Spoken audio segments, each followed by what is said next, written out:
Bonjour, aujourd'hui je voulais vous raconter l'histoire de cet arbre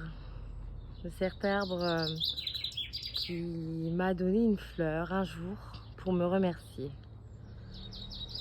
Alors bien sûr cet arbre donne des fleurs facilement, il pousse bien, il est magnifique.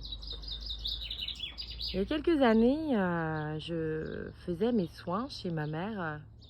J'avais une salle de soins chez ma mère et c'était l'été.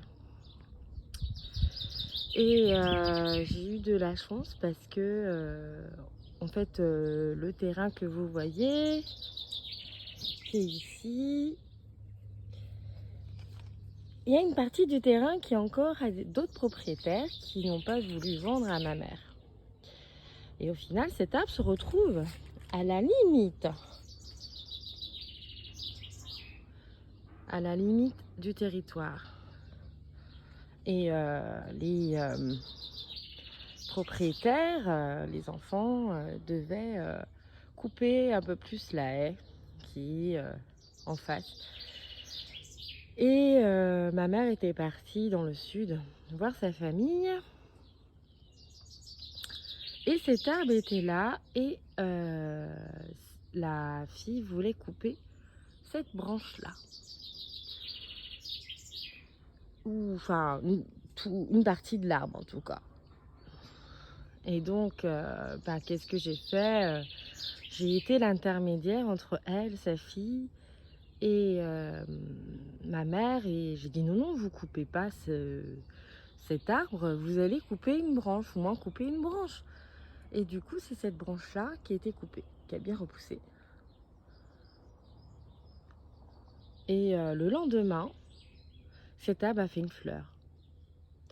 Et je me souviens toujours d'une dame que j'ai connue qui me parlait que les arbres parlent et aussi qu'ils répondent positivement, ils peuvent aussi répondre négativement, puisque ce sont des arbres qui ont des émotions et que certainement vous allez me dire oui, mais c'est pas prouvé. Il y a plein d'études qui disent que avec la survie, les arbres en fait ont une réponse. Notamment, je pense aux acacias d'Afrique qui, quand une antilope mange une feuille, ils produisent une toxine et pour de sorte à ce que en fait la feuille soit immangeable, en tout cas mal digérée par l'antilope. Donc c'est comme ça que les scientifiques se sont rendus compte que les arbres donnent une réponse et communiquent entre eux.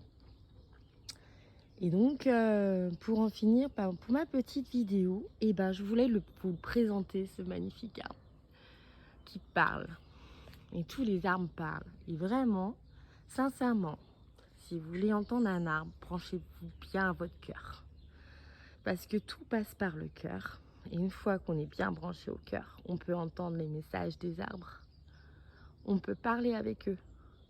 C'est une sorte de télépathie. Ça va pas être comme un humain où vous allez entendre sa voix.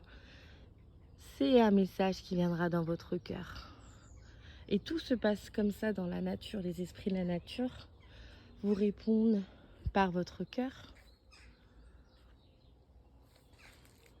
Alors c'est sûr que vous allez me dire oui, mais moi comment je fais? Je n'arrive pas à me centrer dans mon cœur, je n'arrive pas à écouter dans mon cœur est fermé. La première étape pour ouvrir votre cœur, c'est de vous reconnecter à votre enfant intérieur. Vraiment dans l'insouciance. Cet enfant, en fait, il va avoir besoin de guérir de ses blessures, d'être écouté, d'être entendu, d'être aimé. Il y a beaucoup de thèmes employés sur l'enfant intérieur. Pour retrouver son enfant intérieur, il faut retrouver son insouciance d'aimer. Cette insouciance qui vous fait sauter dans la vie, qui vous fait marcher gaiement, qui vous donne la joie intérieure de vivre, ce sourire qui dépasse l'âme et qui vous nourrit au plus profond de vous.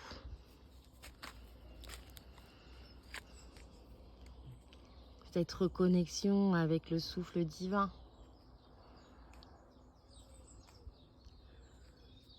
Puissiez-vous vous aimer et être en amour avec vous-même. Namasté.